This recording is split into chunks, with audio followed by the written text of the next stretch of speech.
The Postman Who Delivered Ghost Letters. A horror thriller novel. In the remote village of Durgapur, where mist curled around the trees like the fingers of the dead and the cries of jackals echoed every night, there lived a postman named Raghunath. He was a quiet, middle-aged man with greying hair and tired eyes. Every morning at dawn, he tied his leather satchel to his bicycle and pedaled along the red mud roads, delivering letters to homes scattered across the dense, whispering woods. Raghunath had seen many things in his 30 years of service. He had seen births, deaths, love stories written on paper, and wars of words between families. But nothing had prepared him for the strange letters that started arriving one monsoon morning. They were old, faded brown paper with no stamps, no return addresses, and ink that smelled like damp earth. The handwriting was shaky, almost childlike, and the names on the envelopes belonged to people who had died years ago. The first letter was delivered to old Buri, a widowed herbalist who lived on the edge of the village. Raghunath knocked on her door and handed it to her with a puzzled frown. The moment her wrinkled fingers touched the envelope, her eyes widened with terror. This is my husband's handwriting. But he died 20 years ago, she whispered, trembling. She opened the letter, and as her eyes scanned the words, she screamed, a sound that curdled the air. "He's coming for me," he said. "I buried him alive." The villagers found her body the next morning, cold, eyes open in horror, with the letter still clutched in her hand. Raghunath tried to brush it off as coincidence. Perhaps the letter was old, a forgotten relic that had resurfaced. But the letters kept coming, one each day. To Satyen, the drunk who had once beaten his son to death. To Rupa, the midwife who had let a woman bleed out in childbirth out of jealousy. To Kesto, who had stolen land from his blind brother. Each recipient received a letter from the person they had wronged, long-dead souls speaking through rotted paper and rusted ink.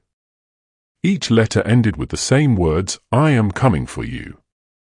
And every morning after receiving a letter, the recipient would be found dead, twisted, screaming, and clawed as if trying to escape an invisible horror. Raghunath was haunted.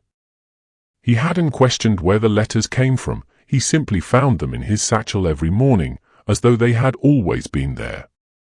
He tried burning them. They returned. He threw them into the river. The next day, they were back in his bag, dry. He stopped sleeping. Every shadow became a threat. The village was drowning in fear, and Raghunath, the harbinger of death, became a pariah. They called him cursed. Children threw stones at his bicycle. Elders whispered prayers as he passed. One night, unable to bear the guilt, he rode to the edge of the forest where the old, abandoned post office stood. A crumbling relic of British times, swallowed by vines. It had been locked for decades after the last postmaster was found hanging from the rafters, his mouth sewn shut with red thread. But that night, the door was open. Raghunath stepped in, lantern in hand. Dust swirled in the air like spirits. The wooden desk was intact. And on it lay a ledger, bound in leather, reeking of mildew and something fouler. Inside were names. Thousands.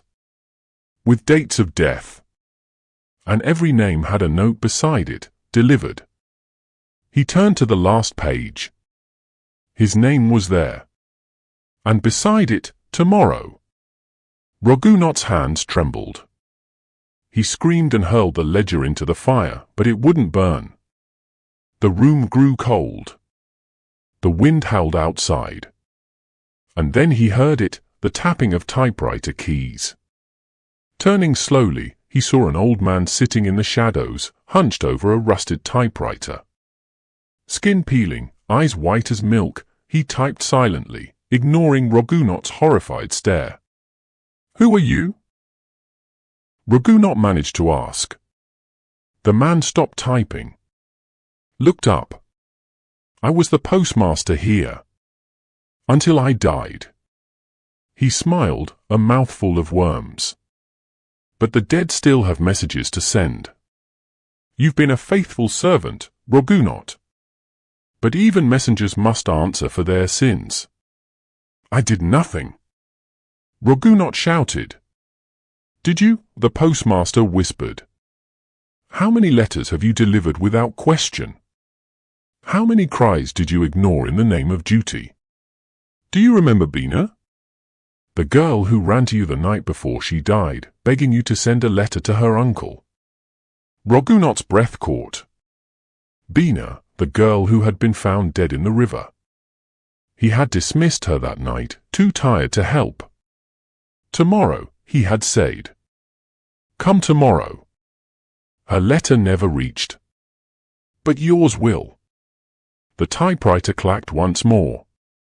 A fresh envelope appeared on the desk, bearing his name. Raghunath ran. Through the jungle. Through the mist. But the letter followed. Slipped under his door. Found its way to his pillow. He didn't sleep that night. The whispers began at midnight. By dawn, the villagers found his body hanging from a tree at the edge of the village, mouth wide open in a silent scream. In his hand was the letter. The next morning, the village woke to silence. The letters had stopped. The postman was gone. But on stormy nights, villagers say they still hear the bicycle's bell ringing through the misty woods. And sometimes, just sometimes, an envelope arrives without warning, with no return address. If you ever receive one, don't open it. Because the dead do not forgive. And the postman always delivers.